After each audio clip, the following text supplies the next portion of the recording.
31 octobre 2021.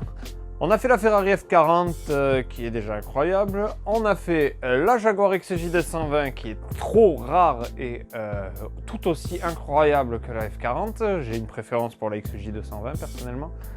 Mais là on va parler de ce qui est pour moi ma quatrième voiture préférée. C'est une voiture française construite par un Italien dans les années 90. Aujourd'hui dans PCV, on vous présente la Bugatti EB110.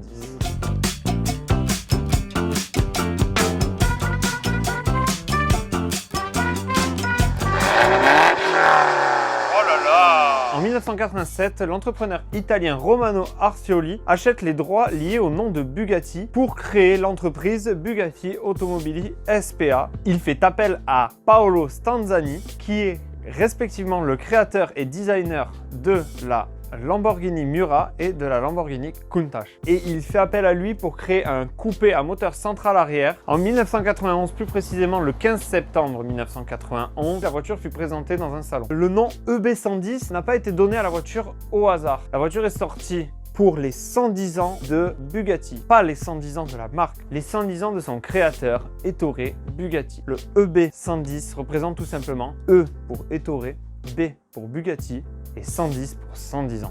Tout simplement, la voiture se nomme Ettore Bugatti 110 ans. Donc un hommage au créateur de la marque Bugatti. Je pense qu'on ne pouvait pas faire un meilleur hommage qu'une, à l'époque, supercar, qui a été la voiture la plus rapide du monde 2 fois d'affilée. Je pense qu'il y a quand même pire comme hommage. On passe à la statue de Johnny ou pas?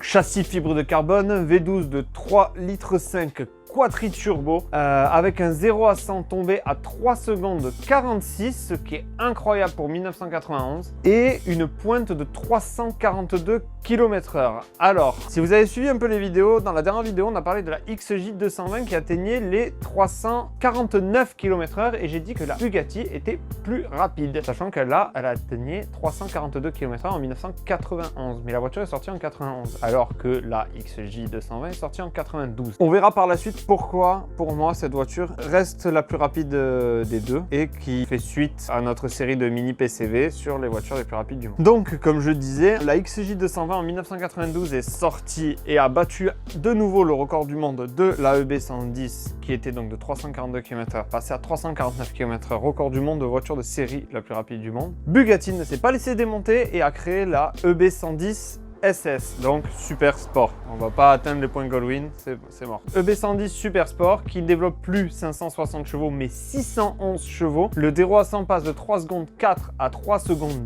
2, ce qui est vraiment incroyable pour le coup, pour l'époque. Et la vitesse de pointe atteint les 355 km/h. Elle ne sera pas battue pendant plus de 6 ans. La voiture qui a battu cette voiture est une voiture atmosphérique, on nous parlera dans une prochaine vidéo, je n'en dis pas plus. Mais créer la voiture la plus rapide du monde n'a pas suffi. La voiture s'est vendue, pour être exact, à 139 exemplaires, dont seulement 36 EB110 Super Sport. Elle s'est vendue de 1991 à 1995. La marque Bugatti Automobili SPA a fini par couler parce qu'ils n'ont créé qu'une seule voiture. À ce moment-là, la crise financière faisait que beaucoup de gens ne voulaient plus acheter des grosses voitures à quelques millions, parce que c'est, en l'occurrence, c'était un peu le cas à l'époque.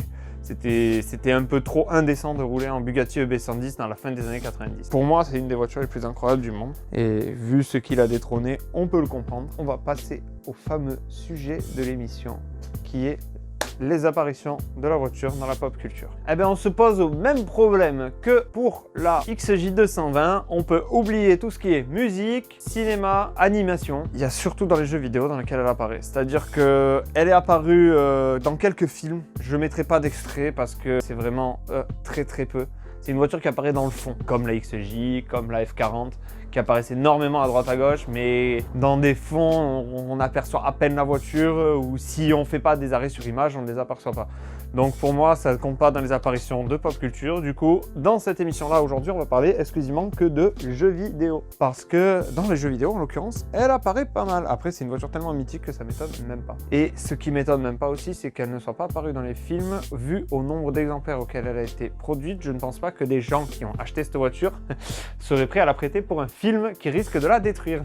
Bon, on va se débarrasser du plus gros direct. Alors, on a tout ce qui est, bien sûr, comme d'habitude, j'ai envie de vous dire, dans les mini PCV, on on en entend tout le temps parler. Tout ce qui est Forza 3, 4, 6 et 7. Forza Horizon aussi, dans le 1, 2, 3 et 4. Et Forza, ils ont trop de voitures. C'est ironique quand même de voir qu'ils ont pensé à la mettre dans le 3, 4, 6 et 7. Ils n'ont pas pensé à la mettre dans le 5 et dans les autres, sachant que c'est une voiture des années 90 et que Forza dans les années 90, ça n'existait pas.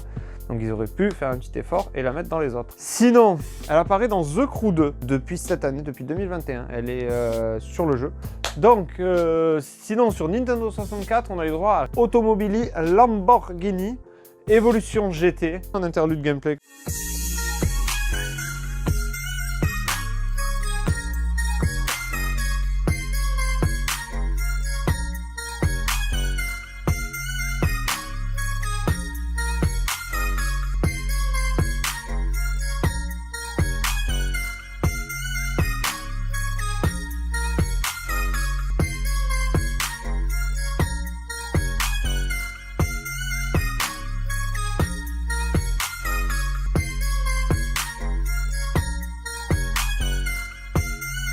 Bah écoute, vu qu'il y avait vraiment que de quoi parler sur les jeux vidéo, j'ai pas beaucoup plus à dire. Les gameplays des différents jeux, je ne possède pas tous les jeux, seront pris dans des vidéos et les vidéos seront en description de la chaîne si jamais vous voulez aller voir les vidéos complètes pour pouvoir vous faire un meilleur avis, vu que moi je ne mets pas en plein écran les vidéos. Sinon, bien sûr, le petit Instagram. Il y a toutes les avant-premières de chaque vidéo, donc vous savez à peu près à l'avance ce qui va sortir sur la chaîne, à peu près dans quel ordre. Vous fiez pas, les mini PCV, on les tourne entre deux grosses vidéos et du coup, bah, c'est pas du tout le même ordre. Pour mettre en avant les vidéos qui vont arriver prochainement sur la chaîne YouTube. D'ailleurs, la chaîne YouTube, abonnez-vous, n'hésitez pas. Ça fait toujours plaisir d'avoir de nouveaux abonnés. Merci d'avoir regardé la vidéo et merci d'avoir regardé PCV et surtout, comme disait un grand homme, au revoir.